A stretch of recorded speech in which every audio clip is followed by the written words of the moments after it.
je vous présente Jean-Claude Auriol, qui est historien et écrivain. Jean-Claude Auriol est presque un voisin, puisqu'il habite Saint-Gaudens. Très loin, oui. Alors, bon, ça présente le défaut de ne pas être dans le Couserans. Mais bon, dans le Comminges. Bon.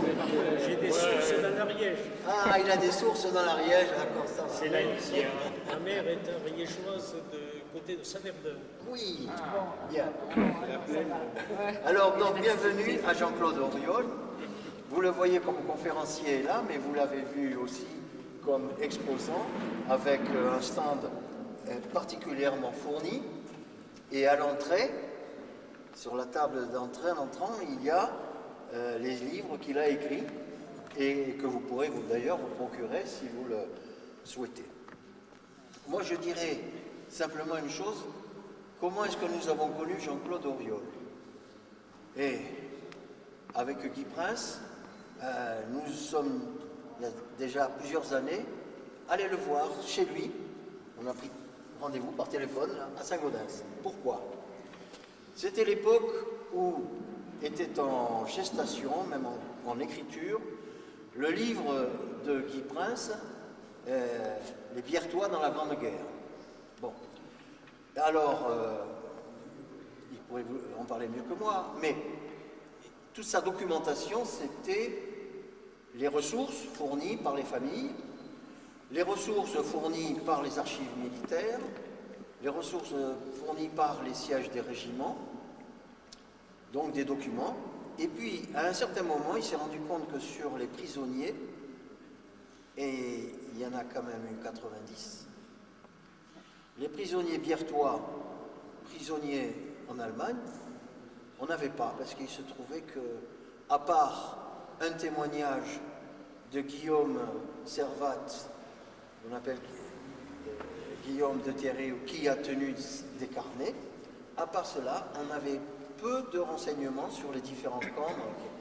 Et il est arrivé à notre connaissance que Jean-Claude Auriol avait écrit un ouvrage qui était spécialement consacré aux prisonniers français dans les camps allemands. Donc nous sommes allés le voir et pour voir quelle documentation il pourrait fournir pour illustrer et commenter l'ouvrage des soldats biertois. Voilà, ce qu'il a fait très gentiment, je l'en remercie. Puis ça a été le début d'une collaboration. Il est venu, lorsque nous avons organisé à Bière des salons du livre, il est venu présenter ses ouvrages. Et puis c'est devenu un ami. Voilà. Alors Jean-Claude, je vais te laisser. En plus, il s'appelle Jean-Claude. Voilà, je te laisse la parole. Merci donc Jean-Claude et bonsoir à tous. Donc je vais essayer de vous parler de la Grande Guerre 14-18 sous un autre aspect, malheureusement oublié par l'histoire, notamment la vie quotidienne dont des poilus et des civils à l'arrière. Alors je vais commencer année par année, brièvement parce que je ne veux pas rentrer dans le domaine trop militaire, mais par contre vous donner des informations et des anecdotes dont certaines vont vous surprendre. Donc nous sommes en 1914 et l'année commence mal pour nous, les Français, puisque dès le 2 juillet 1914 est votée une loi à l'Assemblée nationale qui obligera les Français à payer l'impôt sur le revenu. Même si l'application réelle a été en 1916, mais la loi a été promulguée le 2 juillet 1914. L'année avait quand même bien commencé pour certains, puisque le 5 février de cette année-là apparaît au cinéma un premier grande vedette, c'est Charlie Chaplin, que l'on connaîtra plus tard sous le nom de Charlot. Donc nous voilà aux portes de la guerre. Alors, bien sûr,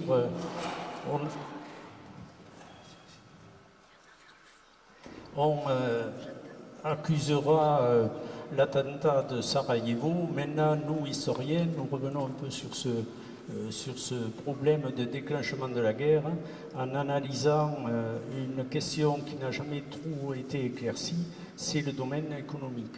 L'Allemagne étant un peu moins forte que la France au niveau des aciéries, des mines et de la sidérurgie.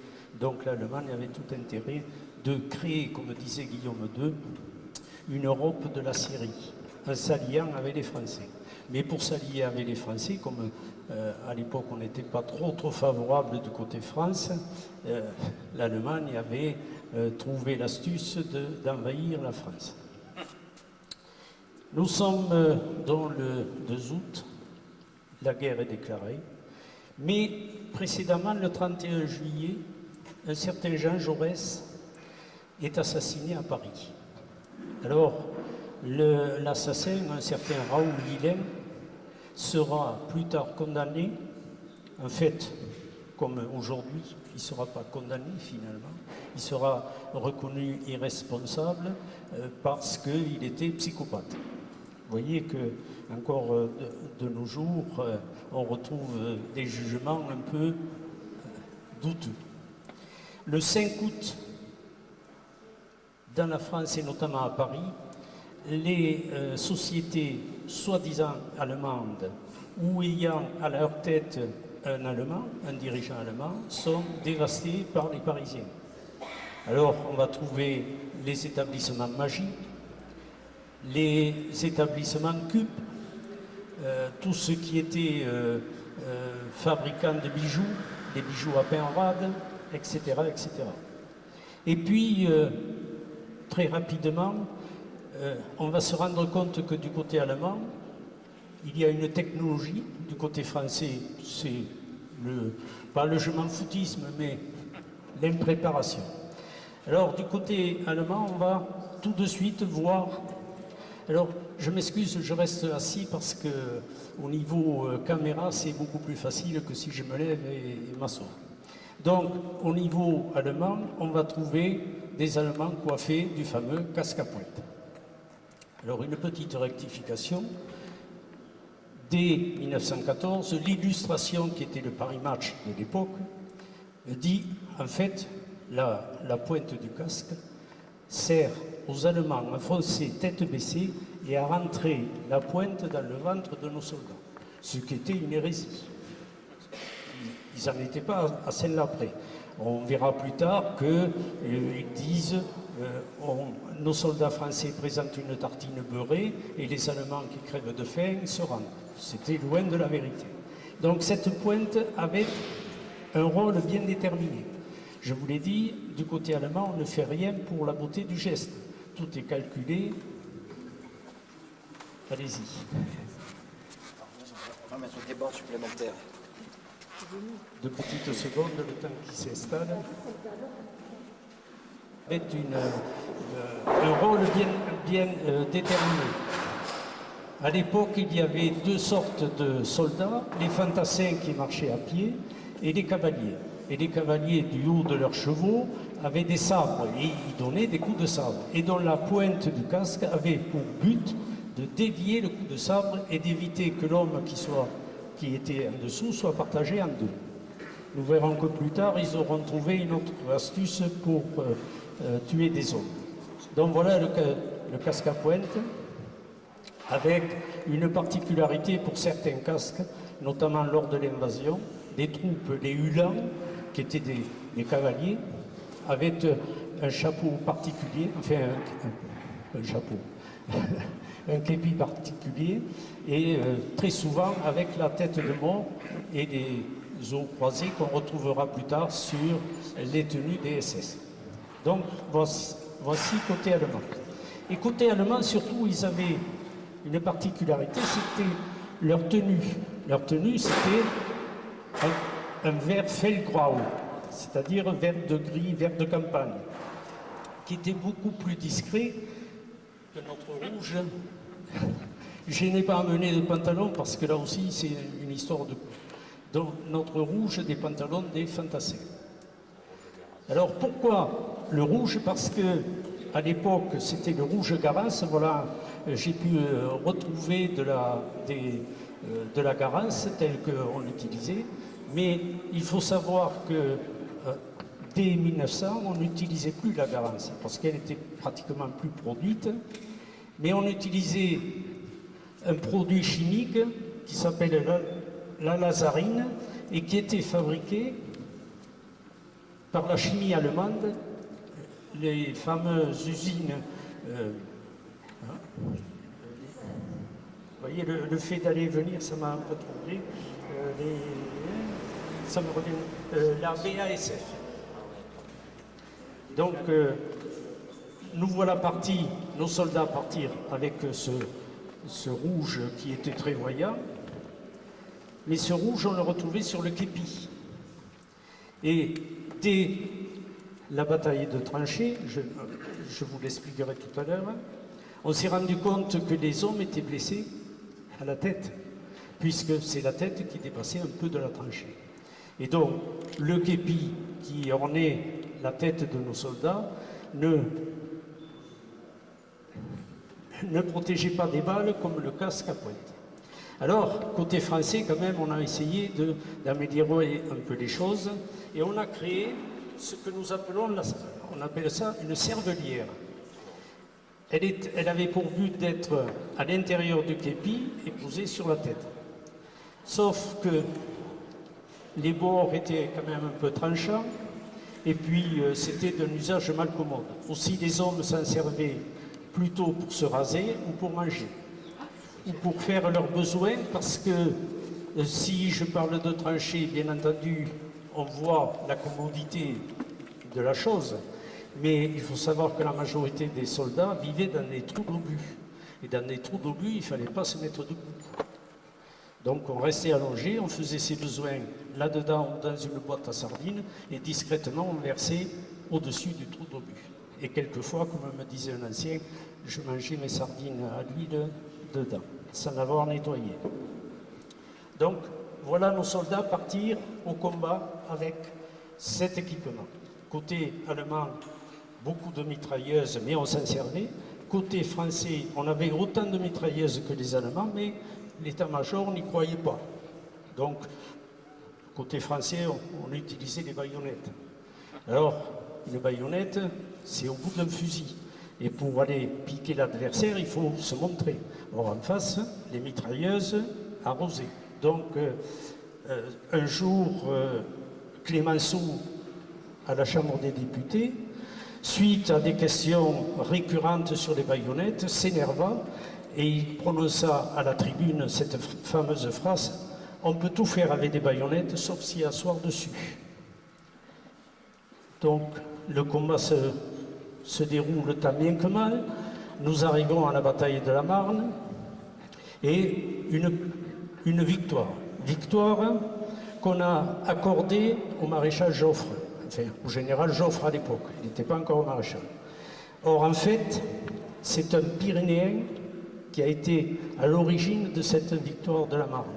C'est le général Gallieni de Saint-Béat, qui, grâce à son invention, c'est-à-dire les taxis de la Marne, il va réquisitionner les taxis de Paris, mettre des soldats dessus et les amener au front.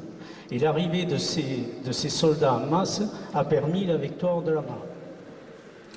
Mais il a fallu régler le compte un peu de tous ces généraux très âgés, certains avaient 80 ans et plus, et qui avaient totalement raté le début de la guerre. Alors ces généraux, on les a pris et on les a amenés à Limoges. Alors pourquoi Limoges? Parce que Limoges avait ce défaut d'être une ville un peu perdue, où il n'y avait ni café-concert, ni théâtre, ni bal, ni grande réunion comme à Paris. Et donc vient de là la fameuse phrase, lorsqu'on renvoie quelqu'un, limogé. Vous voyez que 14-18 a des implications jusqu'à nos jours. 1915, c'est la bataille des tranchées. Alors la bataille des tranchées, d'abord, qu'est-ce une tranchée? Une tranchée, c'est l'équivalent des tranchées du Gaz de France ou de l'EDF lorsqu'ils posent des réseaux. Sauf que là, elles sont un peu plus profondes, environ 2 mètres. On y vit malgré le froid, le soleil, la pluie, la neige. Et les hommes, on ne se battait pas toute la journée, Quelquefois, on passait des mois et des mois sans se battre. Les hommes vivaient là pendant 7 jours, en moyenne. Au bout de 7 jours, ils partaient au repos. Et à l'intérieur, les hommes vivaient dans une cagna, c'est-à-dire du côté de l'ennemi, au fond de la tranchée. On creusait une chambre souterraine, quelquefois 7-8 mètres sous le niveau du sol. Et là, les hommes se reposaient. Comment on y vivait? On allait pour manger, c'était tout simple. C'était un homme généralement puni qui allait chercher la nourriture à 6-7 km en arrière, auprès d'une roulante. Une roulante, vous trouvez souvent ce terme, c'est une cuisine sur roue, tout simplement. Et là, les hommes, qu'est-ce qu'ils allaient chercher? Ils allaient chercher de la nourriture en quantité, pas très très bonne, mais en quantité. Il y avait beaucoup de sardines, de boîtes de sardines, énormément de haricots, et notamment des haricots rouges. Pourquoi rouges? Parce qu'ils tiennent beaucoup plus au corps. Ils sont plus farineux, donc ils tiennent beaucoup plus. Et puis, un dessert et surtout un camembert. Alors, 14-18 a permis l'explosion du camembert. Jusqu'en 1914, l'armée distribuait du gruyère. Or, pour distribuer dans les tranchées, ce n'était pas commode, donc ils ont privilégié le camembert. Ça permettait plusieurs portions, c'était l'idéal. Ils ramenaient également du pain. Alors le pain, c'était des grandes boules avec un trou au milieu, et les hommes qui portaient pour plusieurs enroulaient ce pain autour d'une corde et le portaient en travers. Ils prenaient également du vin, le fameux pinard. Ils prenaient également de l'eau de vie, l'agnole. Alors, il faut rétablir une vérité, l'agnole, ce n'était pas forcément pour donner du peps et pour donner du moral aux soldats pour aller combattre. Souvent, l'agnole permettait de réchauffer les corps. N'oubliez pas qu'on est dans l'Est et le Nord, où il n'est pas rare de trouver des moins 30. Moins 30 dans une tranchée, et il fallait se réchauffer. Et puis, cette gnôle a permis aussi de lutter pour améliorer le moral. En fait, les hommes vivaient dans la tranchée au milieu des rats. Les rats qui rongeaient les cadavres la nuit, ça faisait un bruit affreux. Les souris, bien sûr, les mouches et les totos. Les totos, ce sont les poux. Alors les poux, c'est des poux les poux d'aisselle, si vous voulez, rien à voir avec les poux de pubis. Et ils se logeaient dans les aisselles et autour de la région pelvienne, et c'était des démangeaisons atroces. Alors l'agnole, quelquefois, servait à tuer ces bébêtes. Mais là, c'est l'idéal. L'homme qui allait chercher la nourriture devait très souvent se coucher, parce que les Allemands savaient par où ces hommes passaient. Donc ils bombardaient continuellement ces zones. Et donc l'homme qui arrivait chargé, il se couchait pour se protéger des bombardements. Donc le pain était rempli de boue, l'hiver le vin arrivait gelé. Et puis cet homme soupe, puisqu'on les appelait les hommes soupes, portait le courrier. Le courrier reçu des familles, les courriers reçus de familles. Et dans les courriers, surtout pour les soldats originaires du sud-ouest, c'était des confits, c'était de bonnes choses. Alors que les soldats issus des zones occupées, eux, ne recevaient rien. Mais dans la tranchée, généralement, c'était des escouades, c'est-à-dire de 10 à 12 hommes. Et ceux qui recevaient partageaient avec les autres. Le caporal, qui était le responsable de l'escouade, était devenu le père de famille. C'est-à-dire qu'il écrivait pour ceux qui ne savaient pas écrire, il lisait pour ceux qui ne savaient pas lire. Et lorsqu'il avait arrivé un drame chez les parents d'un soldat, il réconfortait le soldat. Avec, y compris, et pour reconstituer un peu le milieu familial, des chats et des chiens rencontrés dans les villages détruit suivait les hommes. Oui, suivait les hommes parce qu'ils trouvaient de la nourriture. Mais en fait, on s'est aperçu que les chats et les chiens avaient un rôle donc non militaire, hein, je dis des chats et des chiens recueillis comme ça, avaient un rôle, puisque les chats et les chiens ne faisaient aucun bruit. Par contre, dès qu'ils décelaient l'ennemi qui venait ramper près de la tranchée, le signalaient aux soldats. Voilà un peu comment on vivait à l'intérieur d'une tranchée. Alors la difficulté pour prendre ces tranchées, il y avait deux sortes. Soit on détruisait la tranchée, et à ce moment-là, en progressant, on n'était plus abrité, soit on détruisait l'homme dans la tranchée. Alors pour détruire la tranchée, c'était simple, c'était des bombardements à outrance, c'était des grenades, c'était les mines. Alors les mines, c'était une des guerres les plus effroyables. De la tranchée allemande, on creusait un rameau, c'est-à-dire une galerie de mines, jusque sous la tranchée française. On remplissait une chambre d'obus, d'explosifs plutôt, on le faisait sauter. Le drame dans cette affaire, c'est que après l'explosion, on ne trouvait plus trace des soldats qui étaient, ils étaient pulvérisés. Et l'autre drame, c'est que les soldats qui étaient au-dessus entendaient les Allemands creuser, tac, tac, tac. Et dès qu'ils n'entendaient plus le tac, tac, c'est que ça allait sauter. Et les hommes ne pouvaient pas, ils devaient rester là. Vous vous rendez compte de l'affreuse guerre qu'était la guerre des mines. Alors on peut en voir quelquefois le cratère, c'est-à-dire l'entonnoir de mines qu'on appelle, on en voit encore aujourd'hui. Le plus effrayable, c'est celui de Vauquois, qui est près de Verdun. Dans un entonnoir, on pourrait entasser 6 caravanes. Il y avait 38 tonnes d'explosifs dessous. Alors comment voulez-vous retrouver encore? Autre chose, alors donc détruire la tranchée ennemie, c'était pas très avantageux. Par contre, détruire l'ennemi dans la tranchée, c'était beaucoup plus avantageux, puisque en progressant, on pouvait s'abriter dans la nouvelle tranchée. Alors pour détruire l'homme dans la tranchée, il y a plusieurs systèmes. Le premier, le plus connu, c'est les gaz de combat qui ont été appliqués pour la première fois à Ypres, en Belgique, d'où le nom du fameux gaz qui avait été utilisé, l'hypérite, du nom de Ypres. Et puis après, toutes sortes de grenades, et puis les couteaux de combat. Les couteaux. Alors, on a fait toute une histoire sur ces couteaux, les soldats, ces tripants à coups de couteau. Or, en fait, la majorité du temps, ils n'étaient pas utilisés. Et même les Français, lorsqu'on leur a distribué ces couteaux, les ont jetés en disant « nous ne sommes pas des bouchers ». En fait, lorsque l'ennemi rentre dans une tranchée, qu'est-ce qu'il fait? Il ne va pas rentrer dans un abri, une cagna, avec un couteau. Parce que dedans, il y a 5, 6, 7 ou plusieurs soldats qui attendent. Donc, la majeure partie du temps, il dégoupillait une grenade, il jetait la grenade dans la cagna.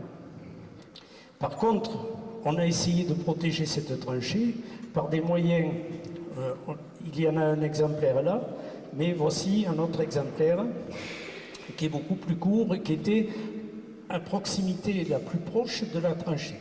Ce sont des queues de cochon. Alors pourquoi?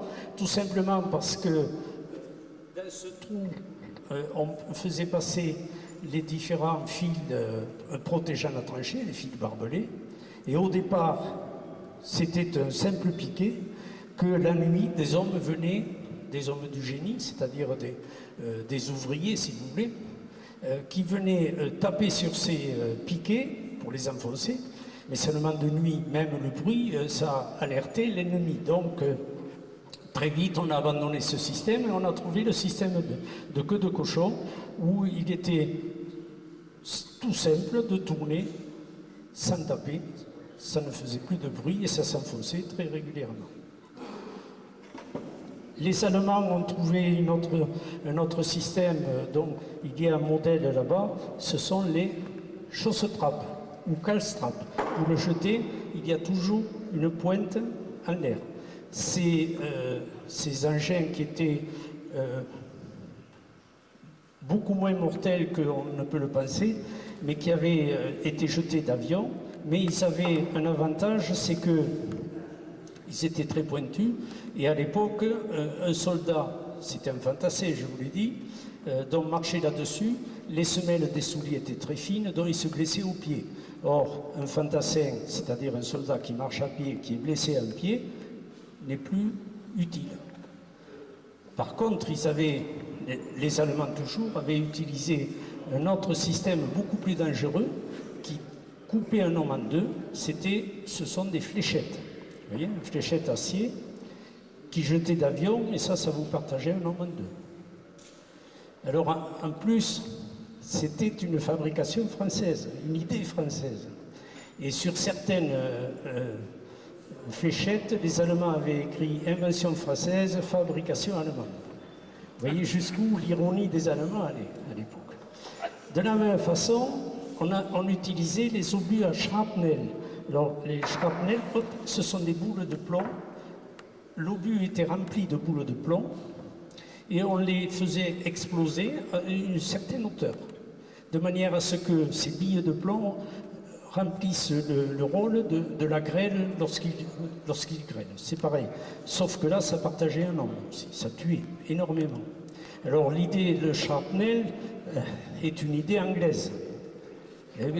On a utilisé pour une fois le système anglais qui était très, très meurtrier. 1915, c'est l'utilisation des grenades à main, dont la plus connue commence à être la grenade à manche. 1916, nous sommes dans l'année de la célèbre bataille de Verdun. Alors c'est une des plus meurtrières, parce qu'on a oublié la Somme, qui s'est déroulée début juillet, qui a commencé, alors que la bataille de Verdun le 21 février. Et justement, la bataille de la Somme a été déclarée pour soulager un peu celle de Verdun. Alors, de la bataille de Verdun, je ne parlerai que d'un seul cas, qui est le plus, à mon sens, émouvant, peut-être parce que mon grand-père y était et a participé, c'est l'histoire du fort de Vaux. Le fort de Vaux a été occupé par les Allemands dessus et tout autour pendant 7 jours et 7 nuits. Sur le fort, il tombait jusqu'à 800 obus à l'heure. C'était un enfer. Surtout qu'à l'intérieur, des hommes étaient venus, outre la garnison normale du fort, qui était une garnison de Mende et de Lodève, c'était des Toulousains pour la plupart, quelques Ariégeois, mais très peu, surtout des gens de l'Aude et des Toulousains. Et à l'intérieur, donc, énormément d'hommes et pas d'eau.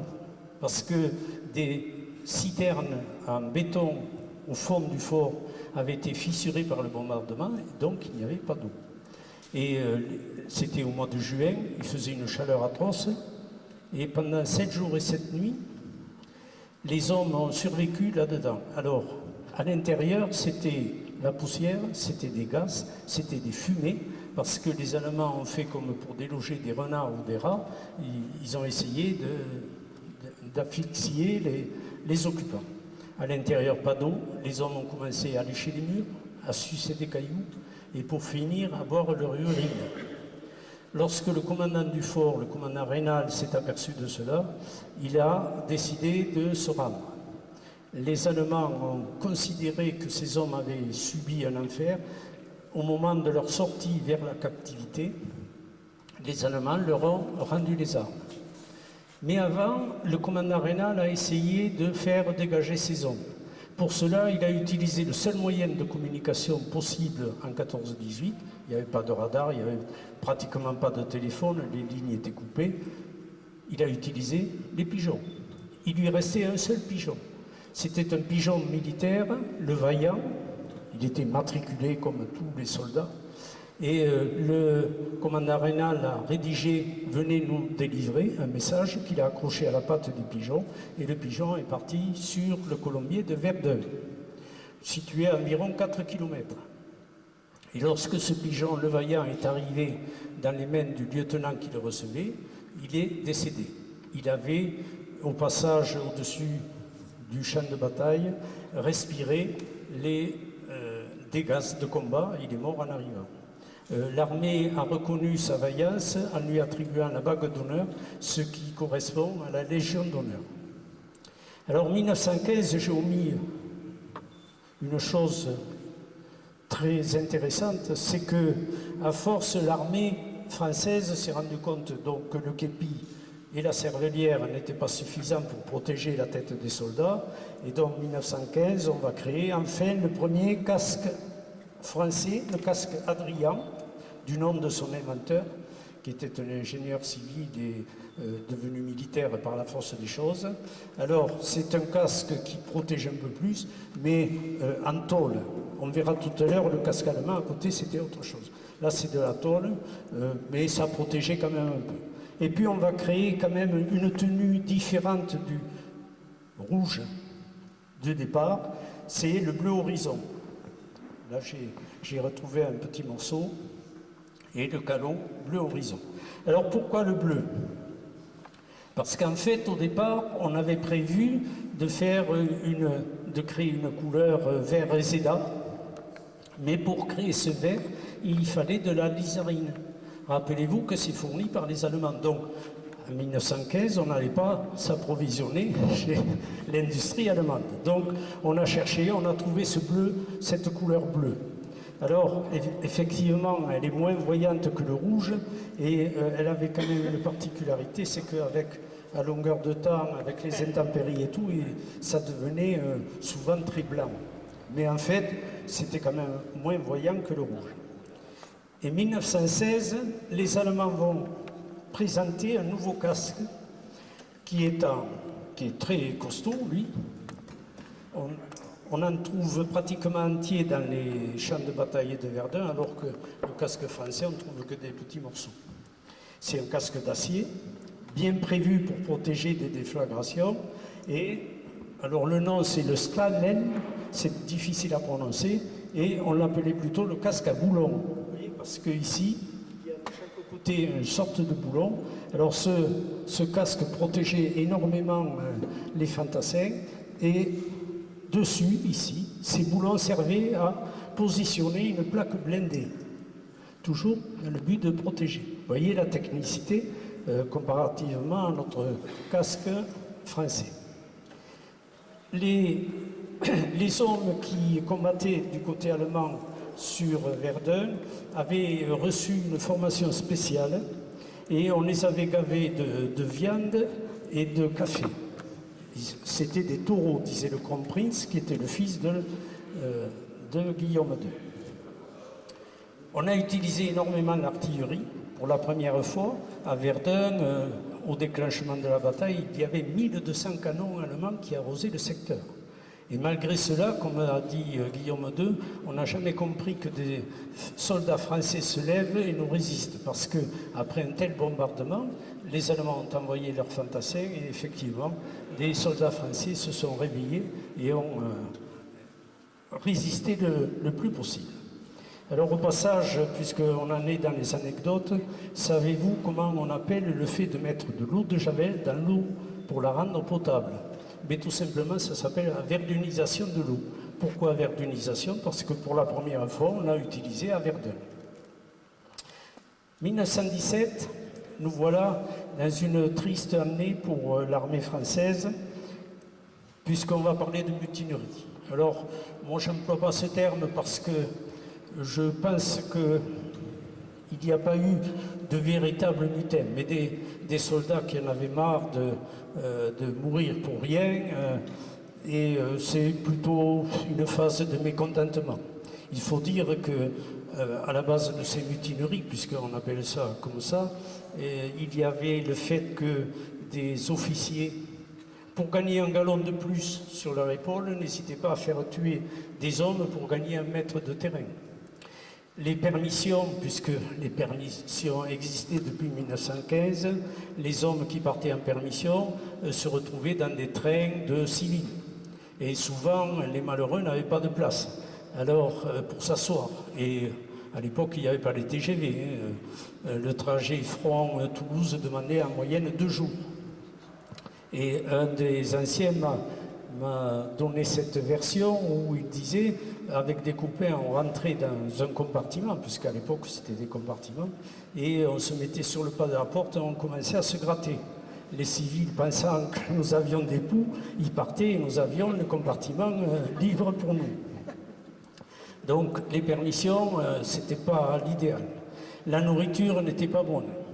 Il y avait trop de mercantis, c'est-à-dire les mercantis, c'était des gens du cru qui profitaient de la guerre pour s'arrondir les fins de mois. Une paire d'œufs coûtait 1 sou en France, mais là, autour du front, c'était 5 sous. Quelquefois, c'était jusqu'à 10 sous. Les gens du cru profitaient de ça pour faire de l'argent. Et puis, il y avait une autorité aussi aveugle. On sanctionnait pour des petites choses. La plus belle histoire, si vous voulez, c'est l'histoire du pantalon. Un homme qui a son pantalon déchiré demande à son caporal de changer de pantalon. On lui donne un pantalon qu'on a prélevé sur un mort. Donc il y a encore le sang du mort sur le pantalon. Et cet homme refuse de porter ce pantalon. Le caporal avise le sergent avise l'adjudant et ça monte jusqu'au général qui décide de fusiller cet homme. Donc vous voyez, tout cela a provoqué un désenchantement, un mouvement de colère. Mais sans mutinerie, on n'a pas défilé les crosses en l'air, on n'a pas tiré sur des officiers. Non, c'était, on ne veut plus monter au front dans cet état. Et puis est arrivé un homme providentiel, en fait, qui avait dirigé la bataille de Verdun, c'est le général Pétain. Et c'est pour cela que jusqu'en 1936, je suis pétainiste, comme tous les anciens poilus l'étaient. Parce que c'est un homme qui a décidé qu'il ne gouvernait plus des bêtes à mourir, mais des hommes. Il a commencé à venir goûter la soupe sur les lieux. Il a rétabli des traînes permissionnaires. Il a interdit aux officiers de lancer des attaques pour gagner un galon de plus. Il a permis, si vous voulez, la justice de mieux juger, en fait. Parce que suite à ces mutineries, il y a eu jusqu'à 600 condamnations. Et finalement, il a ramené au minimum, si on peut dire, finalement, il y a eu 49 soldats fusillés pour l'exemple. Alors, je sais que c'est un sujet délicat à traiter, mais moi, personnellement, je suis là prêt à réhabiliter tous ces hommes après une étude sérieuse de leur cas.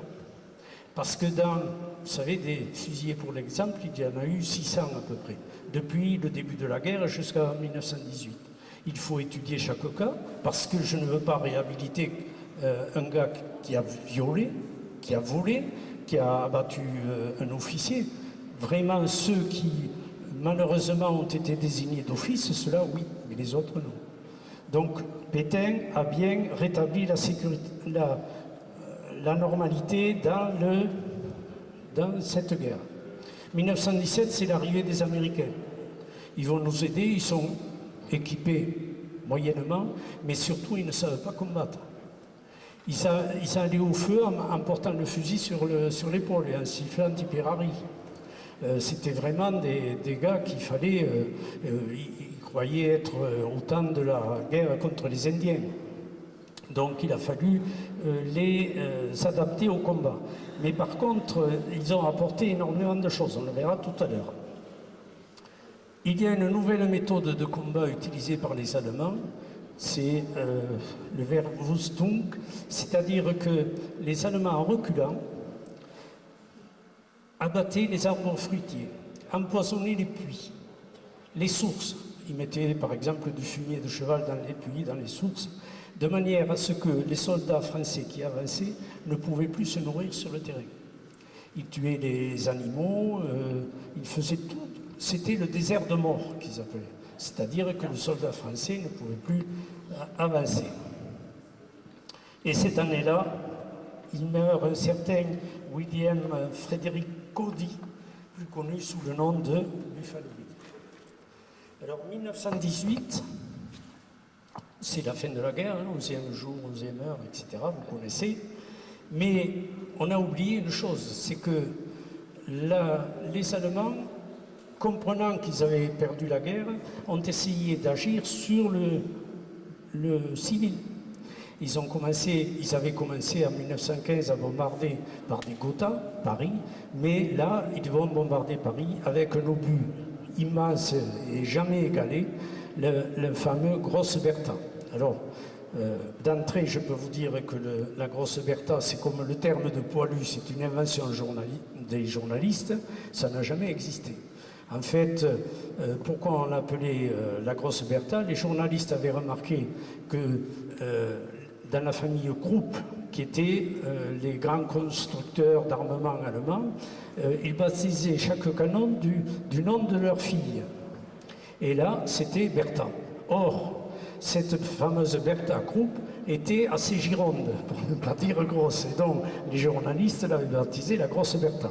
Mais en fait, c'était le Parisien Canon, il y a plusieurs noms, mais c'était un engin terrible parce que ça arrosait Paris depuis 120 km, l'obus parcourait 120 km, et surtout, comparativement aux autres bombardements par les Gotha, c'est-à-dire les avions, ou les Taube aussi, parce que les avions ressemblaient vaguement à un pigeon.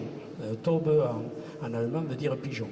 Et contrairement à ces bombardements où les Parisiens entendaient arriver les avions, là, l'obus, personne ne l'entendait. Il tombait et c'était catastrophique. Il y a eu plus de 600 morts à Paris par la Grosse Bertha. Et puis est arrivé un autre fléau en 1918, c'est la grippe espagnole. Malheureusement, ça a tué énormément de monde. On pense que sur Paris, il y a eu un peu plus de 1300 morts. Et c'était vraiment une sale maladie. Alors, oui, j'ai oublié d'en parler.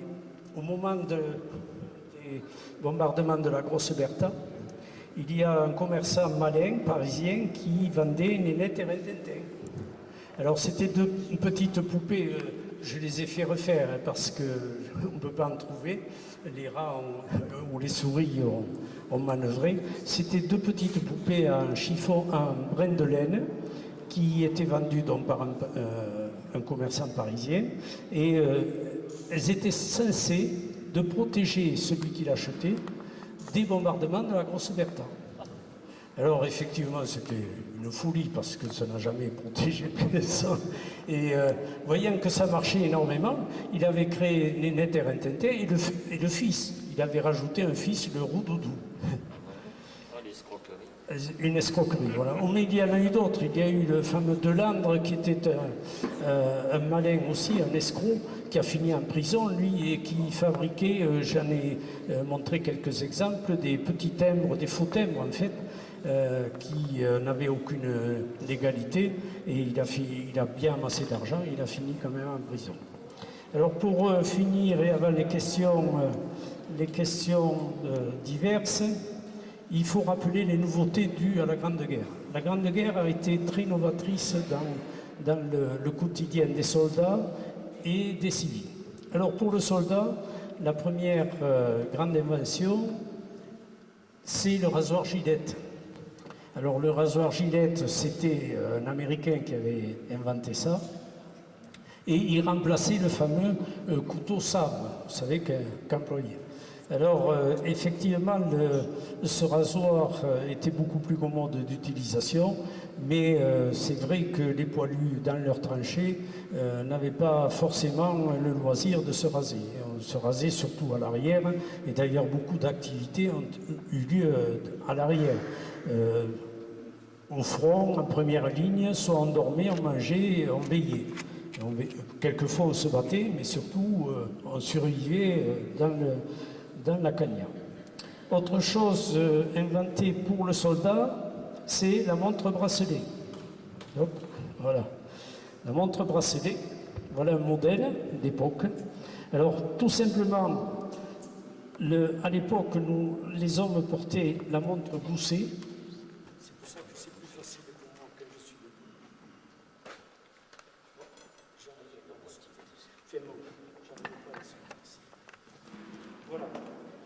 la montre Gousset, que les hommes portaient dans le gousset, et donc soit il la perdait, soit il la cassait. Mais en fait, la véritable histoire est autre. C'est qu'une balle ou un éclat d'obus qui rentrait qui perçait cette montre répartissait dans le corps tout un tas de petits mécanismes. Or, on va le voir tout à l'heure, la radiographie était à cellule basse balbutiement, et dont les hommes mouraient de la gangrène. Ces pièces s'infectaient, ils mouraient de la gangrène. Mais pour l'armée, c'était la perte ou la casse.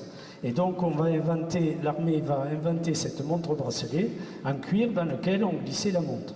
Mais avant ceci, ils avaient trouvé cette boîte dans laquelle on mettait la montre toujours, mais toujours pareil, un éclat d'obus ou une balle qui traversait, tandis qu'au poignet, c'était beaucoup moins dangereux. Il y avait moins de chair et puis ça se répartissait moins. Donc là, la montre bracelet, le pyjama. Les hommes, jusque-là, se couchaient avec une grande chemise de nuit et même avec un petit bonnet à pompons. Et là, dans les tranchées, bon, bien sûr, on ne se déshabillait pas, mais on enlevait juste la veste et dessous, on avait un caleçon et puis un tricot monotoné. Et donc, les hommes ont commencé à s'habituer à se coucher comme ça, en pyjama. Il faut savoir que lorsque les hommes rentraient après à la fin de la guerre, très souvent couchés par terre. Ils n'étaient plus habitués au lit. On verra aussi qu'il y avait d'autres problèmes. Le tube, alors un tube, genre tube de dentifrice, les familles envoyaient soit du dentifrice, ont commencé à l'utiliser, soit des aliments. Et puis les Américains ont amené surtout une chose qui est connue maintenant, mais je précise bien, ce sont les mouchoirs à jeter. Pas les mouchoirs en papier, les mouchoirs à jeter. Les Américains, ils étaient très riches, les soldats, ils avaient des petits carrés de tissu vert et en quantité, ils se mouchaient, comme ils en avaient beaucoup, ils se mouchaient et jetaient. Le mouchoir à jeter était né. Alors pour la médecine, effectivement, énormément de progrès. Le plus connu est, je pense, l'eau de Daquin. Le docteur Daquin, effectivement, s'était rendu compte que des hommes blessés légèrement arrivaient à uriner sur la plaie pour la désinfecter. L'urine étant de l'ammoniac, donc ça désinfectait. Et monsieur Daquin le docteur Daquin a inventé l'eau de Daquin qui est encore utilisée dans les hôpitaux à l'heure actuelle. Marie Curie est surtout celle qui a mis en place la radiographie dans les armées. Elle avait même créé une petite voiture avec une radio et pour la médecine, on appelle ça les petites Curie, ces voitures équipées d'une radio. Il y a un physiologue allemand du nom de Pilate.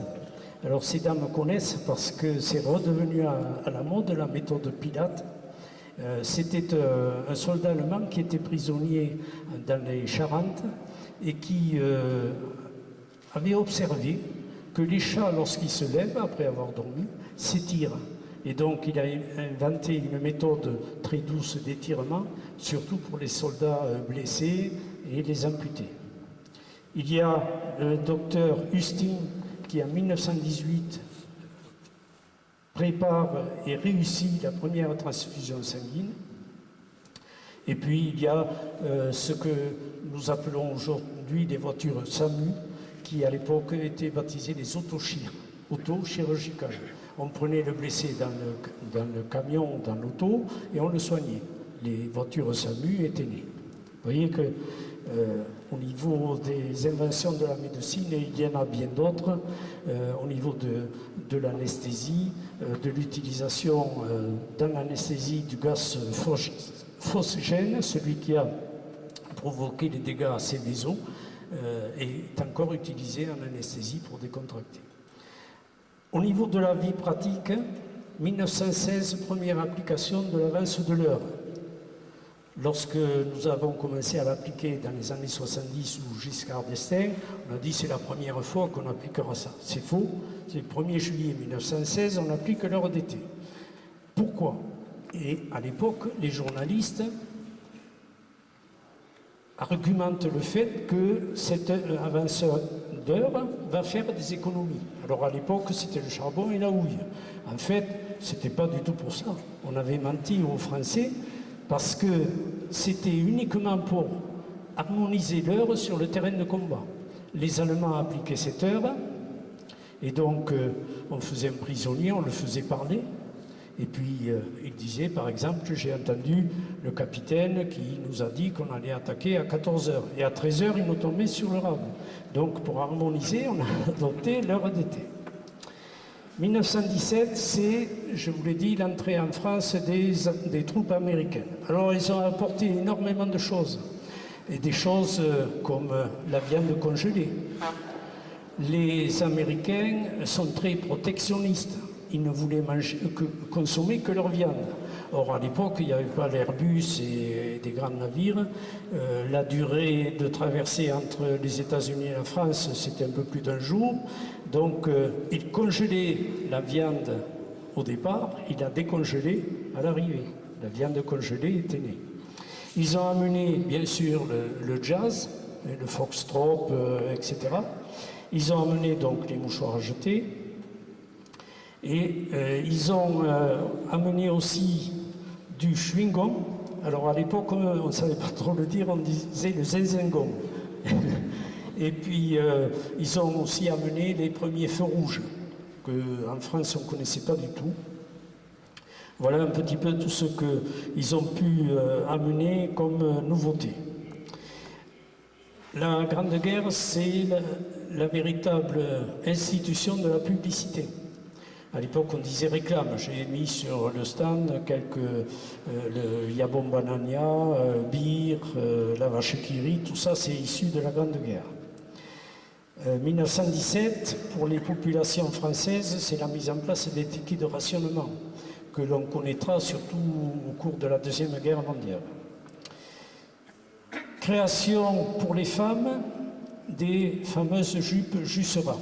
Alors les jupes, M. Jusserand était ambassadeur aux États-Unis, ambassadeur français aux États-Unis, et il a eu l'idée d'appliquer une méthode un peu américaine pour les femmes. Les jupes remontaient un petit peu vers le genou. Et dès que tout cela a été mis en place en France, les poilus écrivaient, et j'ai trouvé des lettres, où ils disaient pendant que nous, on se fait trouer la paillasse, nos femmes montrent les bottines. Parce que cette nouvelle jupe permettait de voir les bottines. S'ils revenaient ces temps-ci avec la mini-jupe, je ne vous dis pas. Donc, on a vu la création de Nénette et Rintintin.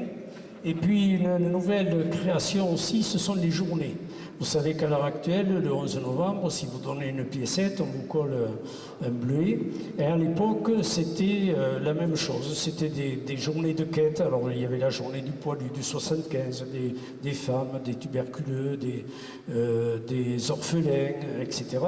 Et on agrafait au donateur soit un petit carton, soit une petite pièce en métal de différentes couleurs suivant le don, et on appelait ça des journées. Voilà un petit peu pour tout ce qui est vie civile. Nous arrivons au matériel. Alors au niveau du matériel, bon, on a vu les gaz qui sont encore utilisés, mais par exemple au niveau des chenilles, en 1917 on crée des chars d'assaut, des tanks, c'était le nom pour camoufler l'invention, pour éviter que les services secrets de l'époque démasquent la fabrication des chars d'assaut. Et les chenilles sont encore utilisées dans les engins de terrassement ou sur les engins agricoles.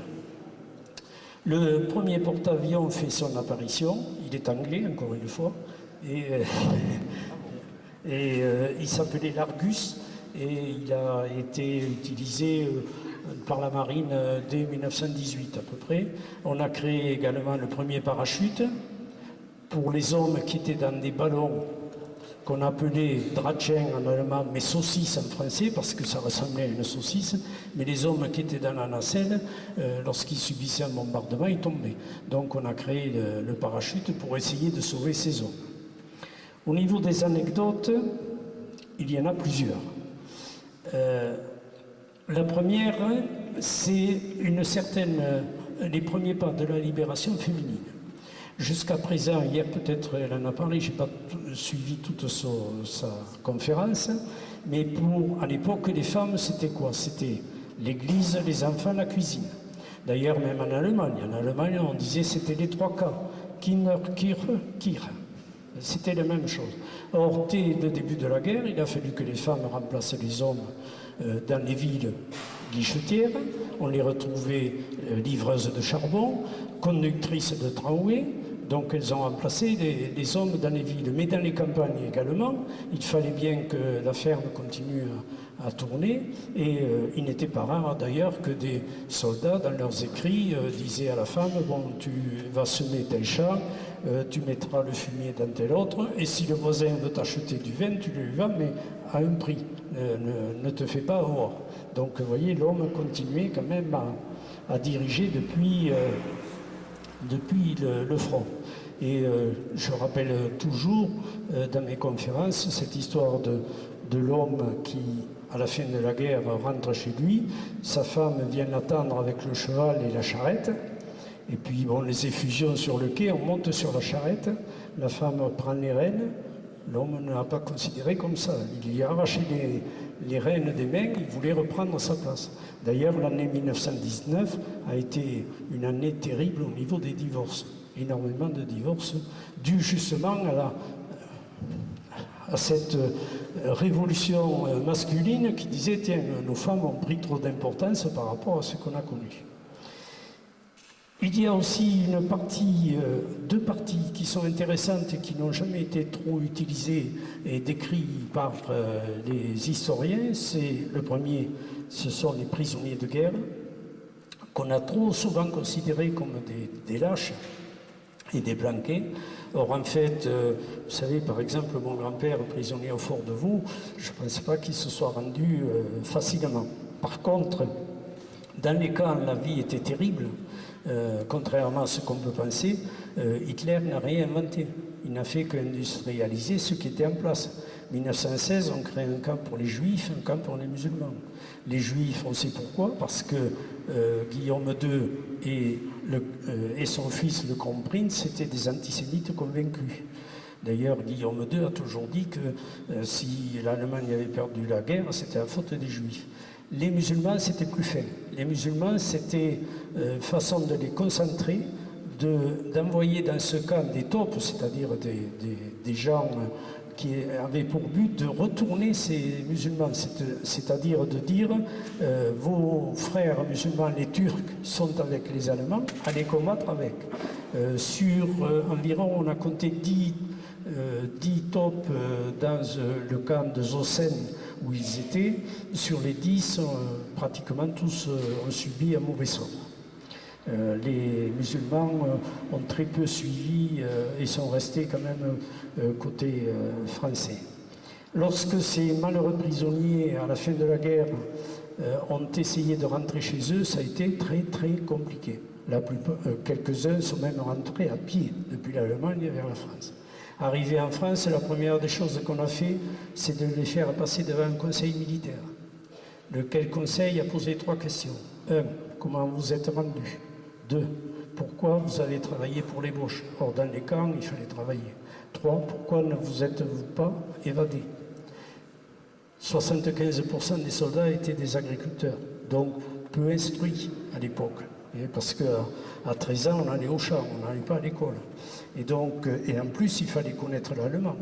Alors les officiers, bien sûr, se sont évadés, mais ils avaient beaucoup plus de facilité. D'abord, ils ne s'étaient pas astreints au travail, alors que les prisonniers normaux jusqu'à lieutenant étaient astreints au travail. Donc, premier cas.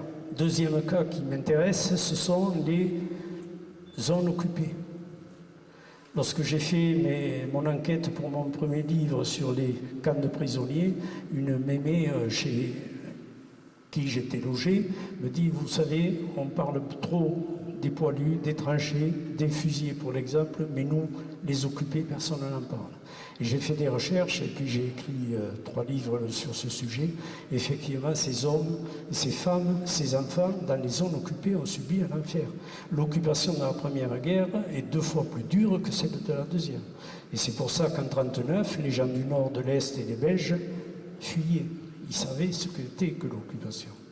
Il faut considérer deux phases. La première, c'est l'invasion, où là, les fameux Uhlans torturés, brûlés, ils étaient armés chacun de petites mèches enflammées qui jetaient dans les maisons, la maison brûlée, et lorsque les occupants sortaient, on les abattait. L'invasion en Belgique, c'est 5000 personnes abattues, et en France, à peu près un peu plus de 1000. Et puis, l'occupation proprement dite commençait, et là, c'était des soldats plus âgés, donc un peu moins bruts encore que certains, ont provoqué quand même des atrocités. L'occupation, c'était la privation de tout, la numérotation des maisons. En France, on ne connaissait pas. Chaque maison, chaque appartement était obligé d'afficher les membres qui l'occupaient. Comme ça, lorsque ces messieurs allemands prenaient des otages, ils savaient exactement ce qu'il y avait dans l'appartement ou dans la maison. Le travail était obligatoire, les femmes travaillaient. Les gosses de 5 ans allaient ramasser des orties à main nue. Et sans arracher l'ortie, il fallait couper. L'allemand utilisait énormément l'ortie. Les feuilles pour la cuisine, les soupes cuites comme des épinards. Les tiges servaient à faire des tissus et les feuilles un peu moins bonnes pour les chevaux. Le soir à 16h, quelquefois, il fallait que tout le monde soit dedans. Il ne pouvait ressortir qu'à 10h le matin. Alors le soir à 16h par les jours d'été, c'était une sorte de punition assez sévère. Les femmes étaient envoyées dans des camps, notamment un seul camp pour déporter, c'était le camp de Holzminden, où les plus jolies étaient soumises à des essais de gémilité. À tout prix, ils voulaient qu'elles aient des jumeaux. Les enfants envoyés principalement à Holzminden et au camp de Bayreuth, où là, on leur pratiquait des essais thérapeutiques. On leur injectait du typhus, par exemple, la maladie du typhus, et puis après, on leur injectait des soi-disant remèdes pour lutter contre. En fait, c'était une atrocité. Et même vers la fin, on pense début 18, dans un camp à Zossen, justement, le camp des musulmans, ils avaient créé une sorte de petite baraque en béton, une porte ici, une porte là. Les hommes devaient traverser, les prisonniers devaient traverser avec ou sans masque. À l'intérieur, on projetait des gaz. Les chambres à gaz étaient nées. Soi-disant, c'était pour tester les nouveaux gaz de combat. Ceux qui avaient un masque s'en sortaient, les autres, y restaient. Vous voyez que tout était, à petite échelle. Il y avait, tout à l'heure, je discutais avec quelqu'un qui était des Ardennes, et je lui parlais du bagne de Sedan. En haut du château de Sedan, il y avait un camp d'extermination. Alors souvent, on me reproche ce terme, mais en fait, quand je vais vous donner les chiffres, vous comprendrez. 5200 entrants, 4000 morts, 80%. Donc c'est de l'extermination. De la même façon, on m'a souvent reproché le terme de concentration. Or, en bon français, concentration, ça veut dire concentrer. Ça ne veut pas dire exterminer. Donc, vous voyez un peu dans l'esprit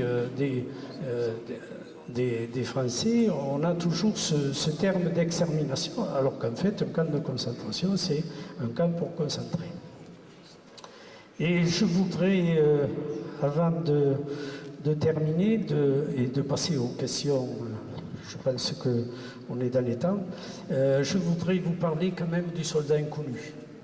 Vous savez que le soldat inconnu repose sous l'Arc de Triomphe à Paris, mais beaucoup ne connaissent pas l'histoire de ça. L'État et l'état-major voulaient rendre un honneur aux soldats inconnus, parce que cette guerre de 14-18 a été une guerre où il y a énormément d'inconnus, c'est-à-dire des soldats qui sont morts à un endroit, un bombardement les a réduits en poussière, la guerre des mines les a réduits en poussière, dont on ne retrouve plus rien. Et donc, on a décidé de créer un soldat inconnu. Alors comment on a fait? On a désigné des officiers qui allaient dans les 8 champs de bataille, relever des corps non identifiables, savoir quand même qu'ils étaient français, bien sûr, mais qu'on ne pouvait pas identifier. Alors, les champs de bataille, c'est la Marne, le Nord, Verdun, les Ardennes, etc. Et par contre, on n'a jamais compris pourquoi il n'y avait pas l'Alsace. Or, on s'était battu en Alsace. Alors, certains disent qu'à l'époque, une grande partie de l'Alsace était allemande, donc on ne pouvait pas prendre un soldat. Donc, 8 corps, mis dans 8 cercueils, dans la galerie souterraine de la citadelle à Verdun. Alors là, ce jour-là, il y a Maginot, le futur ministre, le prélat de Verdun, toutes les autorités, et on va charger un soldat qui s'appelle Auguste Thym de désigner le cercueil qui sera celui du soldat inconnu. Alors mettez-vous à la place de cet homme qui se trouve devant 8 cercueils. Il fallait en désigner un. Alors il a eu une idée exceptionnelle parce que je ne pensais pas à ça. Il appartenait au 132e d'infanterie et il a réuni les chiffres de son régiment, 1 et 3, 4 et de 6. Il a déposé la couronne de fleurs sur le 6e cercueil. Et ce cercueil est parti sur une prolonge d'artillerie. Il est passé devant la mairie de Verdun où le maire a accroché la médaille de Verdun dont j'ai mis un exemplaire là dans mon exposition, et le cercueil est parti pour l'Arc de Triomphe. Il n'a pas été déposé tout de suite sous l'Arc de Triomphe parce que rien n'était prêt, et puis parce qu'il y avait eu des chamailleries politiques, à savoir le mettre sous l'Arc de Triomphe ou aux Invalides. Enfin, il y a eu toute une histoire. Mais par contre, ce que l'histoire a oublié, c'est que le soldat Auguste Thym, qui était un Parisien, il travaillait aux Dames de France à l'époque, c'était pas lui qui était désigné, en fait. C'était un Martiniquais. L'armée avait considéré que pour rendre hommage aux troupes noires, on devait prendre un soldat de couleur. Donc on avait désigné un soldat martiniquais. Mais malheureusement, le pauvre homme, au matin toute la nuit et au matin de la désignation, il fut pris d'atroces coliques et il est parti à l'hôpital. Et donc Auguste Thym l'a remplacé. Vous voyez comme quoi la célébrité se résout à peu de choses. Voilà un petit peu ce que je voulais vous dire. Si vous avez des questions, je pense qu'il y en aura. Je suis prêt à vous répondre. Bon, j'ai abrégé un petit peu parce qu'on est pris par le temps et qu'on ne peut pas trop développer. Et de plus, il faut que je parte ce soir absolument. Donc le temps de ranger tout ça. Une question?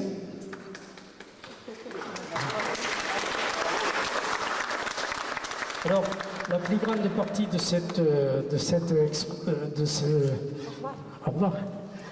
ce commentaire, je l'ai repris parce que les gens m'ont demandé de l'écrire pour qu'ils aient une trace de tout ça dans mon dernier livre qui s'appelle Ouvrage autour de la guerre 14-18. Et notamment, vous y trouverez toutes ces anecdotes, et notamment celle du chien Rintintin, qui n'est pas celui de Rintintin de notre époque, de la télévision.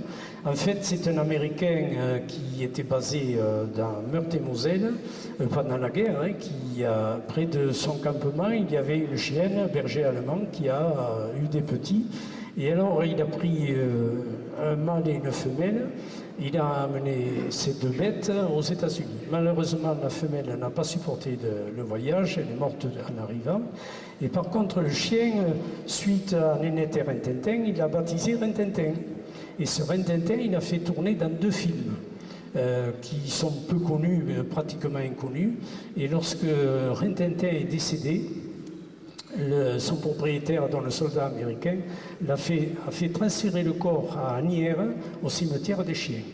Et on peut le voir, on peut voir sa tombe encore à l'heure actuelle.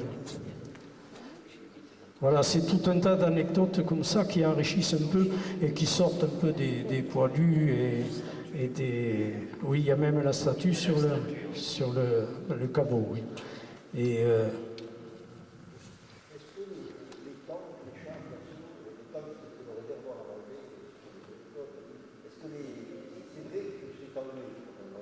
ah oui, oui, c'est totalement anglais. D'ailleurs, ils avaient fait un char femelle et un char mâle. C'est anglais, il faut pas. Excusez-moi, mais en fait, le char mâle était équipé d'un canon, alors que le char femelle avait une mitrailleuse.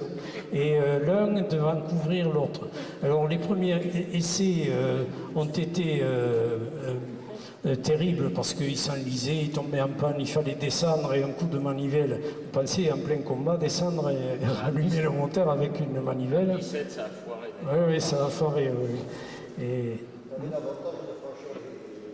ça avait l'avantage de franchir les tranchées. Voilà, quand ça marchait, exactement. Mais par contre, les Allemands n'ont jamais cru. Contrairement à Hitler durant la Deuxième Guerre, les Allemands n'ont jamais cru aux chars d'assaut autant. Ouais.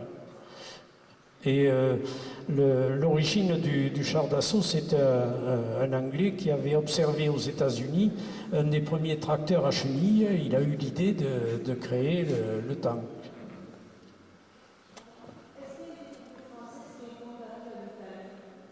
Des troupes françaises qui ont combattu, oui, en Italie, à Caporetto notamment, mais c'est vrai que c'est pas du tout ma spécialité, donc moi je me concentre, mais je sais qu'effectivement il y a eu d'ailleurs il y a des Français qui ont eu des médailles, qui ont reçu des médailles italiennes pour leur rapport.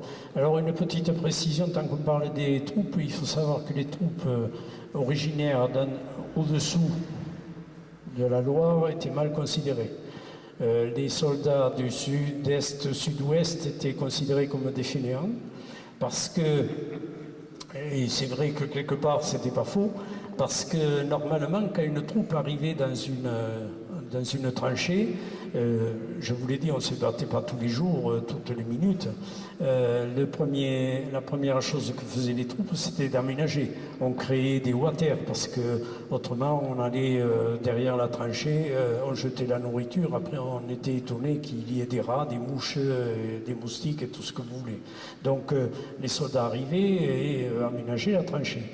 Par contre, les troupes du sud-ouest, beaucoup moins. On arrivait, on s'installait et on travaillait beaucoup moins que les autres soldats. Ça, c'est vrai.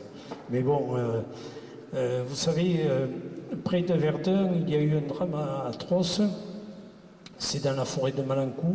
C'était deux compagnies de très jeunes. Ils venaient de Marseille et d'Avignon.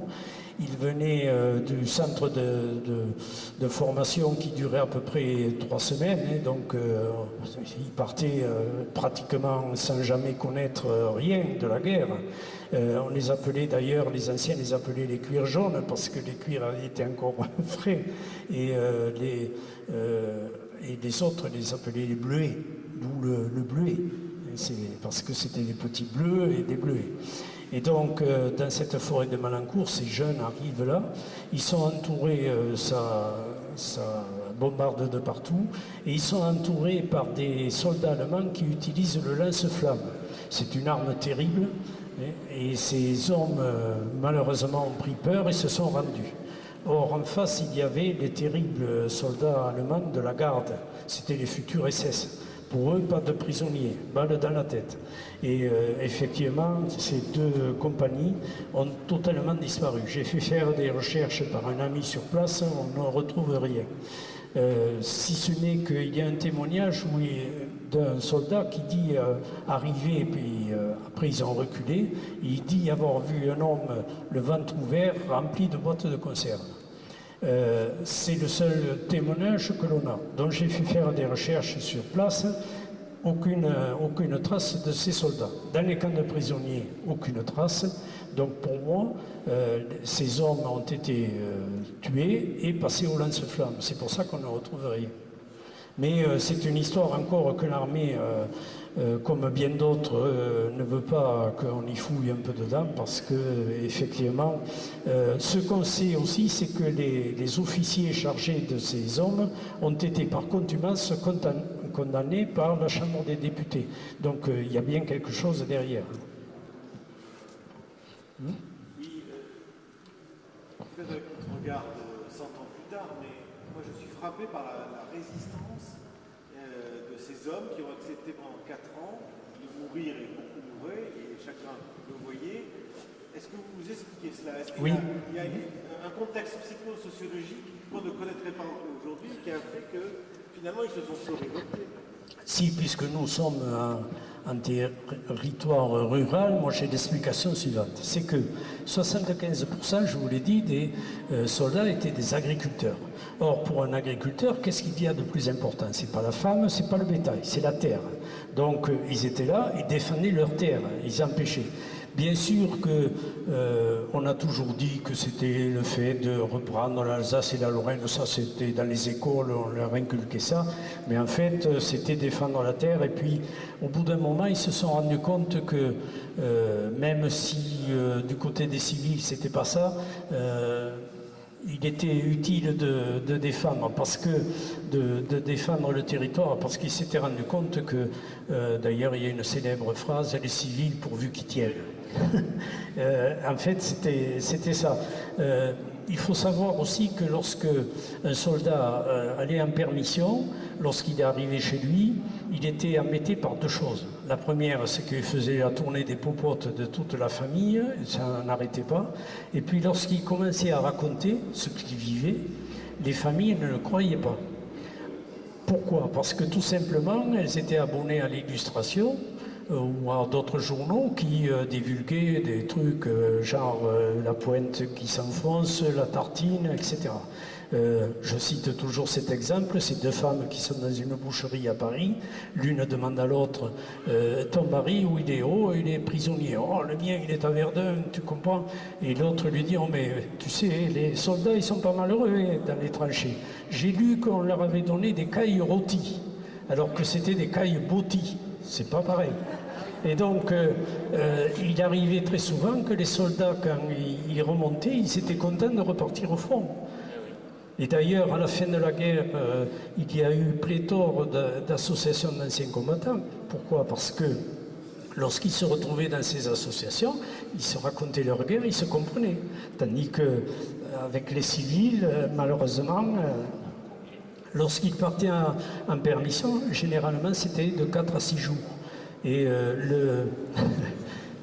la permission, lorsqu'ils descendaient du train, ils passaient à la sortie de la gare, il y avait un commissaire de gare qui tamponnait la permission de la date du jour, et dont la permission démarrait à partir de la date de ce tampon. Mais la plupart trichaient. Ils gagnaient 2 jours. Tout simplement parce que, par exemple, à Toulouse, le train arrivait à la gare Rénal, avant la gare Matabio, donc à l'époque, c'était pas des TGV. Les soldats sautaient, ils allaient chez eux, ils passaient 2 jours tranquilles, et le 2e jour, ils attendaient qu'un train arrive, ils se mettaient, hop, ils passaient, ils faisaient tamponner la permission. Ils avaient gagné 2 jours. Ah ouais. Mais c'est très intéressant de voir un peu la correspondance des soldats et des familles. On arrivait à des choses terribles. Au revoir. Au revoir. Vous voyez un peu? Oui? Le gaz hypérite, ça a été utilisé par les Allemands et par les Français. Des 2 côtés? Oui, des 2 côtés, oui. De toute manière, si vous voulez, malheureusement, je vous l'ai dit, la technologie allemande était avancée, ils avaient une guerre d'avance, et dès que l'Allemand trouvait un gaz, le phosgène, ils ont d'abord trouvé eux le phosgène, et puis nous on a suivi. On s'adaptait en fonction, mais on trouvait pratiquement, bon, je ne détaille pas les gaz, il y en avait une dizaine différents, il y avait les suffocants, les éternuants, etc. Mais de 1915 à 18, oui, toute la guerre. Oui. Et oui, les lacrymogènes, il y avait une dizaine de catégories. Mais les gaz, contrairement à ce qu'on a pu penser, n'ont pas été meurtriers au moment de la projection. parce que les gaz sont rongés petit à petit. Par contre, énormément sont morts après-guerre. C'est pour ça que quand on me dit 1 million, 400 000 morts, 500 000 morts, je dis non, c'est pas ça. Il faut rajouter tous ceux qui sont morts après. Les poumons rongés par les gaz. Le gaz ne tuait pas dans l'immédiat. Et l'intérêt des Allemands, c'était pas de tuer dans les médias, c'était de tuer à petit feu. Dans les camps de concentration, ceux qui étaient atteints de tuberculose, à la limite, les Allemands les renvoyaient en France, en disant comme ça, vous allez contaminer les Français, et puis on viendra occuper. Les gaz avaient le même rôle, en fait. Et comparativement à des obus, le nombre de morts par gaz est peu conséquent. Mais à la longue, oui.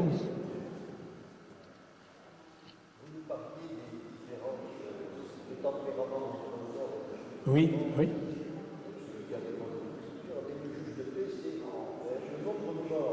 Oui.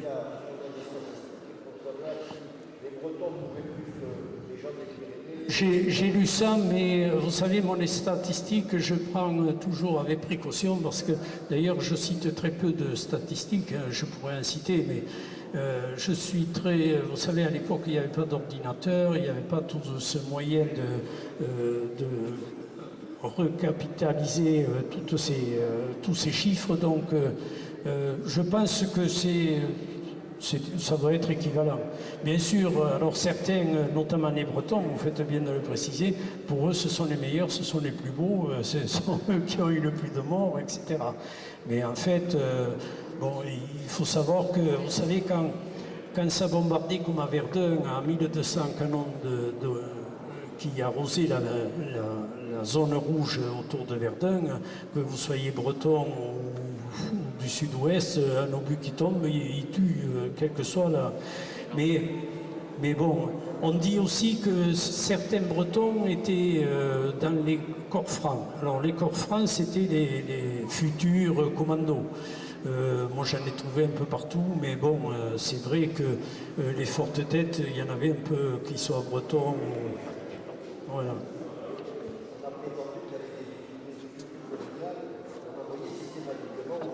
Oui, ça aussi, mais c'est aléatoire. Hein. Moi, je ne vois pas. Vous savez, c'est un peu comme partout.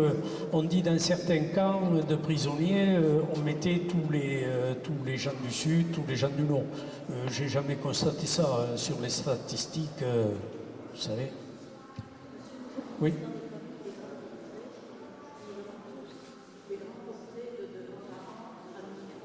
Oui. Alors tous ces portraits, oui, tous ces portraits ont été faits, et souvent ça pose problème parce qu'ils ont été faits surtout après la guerre, et le photographe prêtait des tenues. Alors souvent, moi j'ai tous les papiers, par exemple, de chasseur, et puis je le trouve en photo dans le salon en artilleur. Tiens, j'ai dit c'est bizarre. Et puis en fait, bon, mais... vous savez, après-guerre, on parle malheureusement de ce qu'on appelle l'artisanat de tranchées. Mais 90% de ces objets n'ont jamais été faits dans les tranchées. Elles ont été faites surtout, d'abord, quand on voit certains des pendules comme ça, il faut du matériel pour réaliser ça. Il faut avoir une pendule dans les tranchées. Bon. Et ensuite, la majorité du temps, c'était des amputés et des malades, des handicapés, et pas des handicapés, ça m'énerve, j'en suis, quand j'entends des handicapés qui faisaient ça pour se gagner 3 sous. Parce qu'à l'époque, il n'y avait pas de cellules psychologiques, il y avait très très peu de subventions. À Toulouse, il y en avait un qui était très connu, il n'avait plus de jambes, il avait ces grandes... canne là, sous les bras, et il est allé rue Alsace, il est allé une couverture, et il est allé des objets comme ça, ça c'est un coupe-papier à partir d'une balle, qu'il vendait pour se gagner 3 sous, comme il disait. Hein.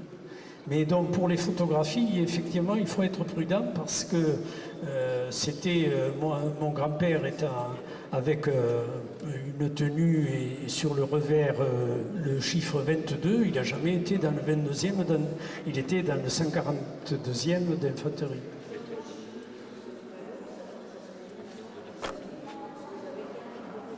Non, non, non, non. Non, non, c'est le matricule qui a un rapport avec l'année d'incorporation. Mais vous savez, il y a des trucs bizarres. Généralement, un soldat qui aurait dû être incorporé en décembre 1915, par exemple, on le retrouve incorporé en janvier 15, où c'était l'anarchie, la débrouillardise, rien n'était prêt. Vous savez, dès le début de la guerre, il avait institué un carnet B. Un carnet B, ça a enregistré tous ceux qui étaient soi-disant contre la guerre, c'est-à-dire les syndicalistes, les socialistes, enfin toutes ces personnes. Et l'État avait dit, 15% de ces hommes ne partiront jamais. Ils se sont complètement trompés puisqu'il n'y avait que 3% qui ne sont pas partis. Voilà. La mobilisation, c'était à quel âge et jusqu'à quel âge? Ah, la mobilisation, alors, ça a démarré en principe à 19 ans. Et puis ça pouvait aller parce qu'il y avait des territoriaux, c'est-à-dire des très vieux qui partaient, mais dans les garde-voies par exemple, ils avaient la cinquantaine. Mais j'en ai pas parlé au début, mais la mobilisation, d'abord les journalistes et l'État avaient dit la mobilisation n'est pas la guerre. Vous voyez ce qu'il est advenu. Et puis ensuite, les soldats ne sont pas partis, comme on dit toujours, avec la fleur au fusil dans l'allégresse. C'est faux. À Paris peut-être, et encore à la gare du Nord, les gens étaient parqués à l'extérieur. Mais dans les campagnes, c'était en plein travaux des champs.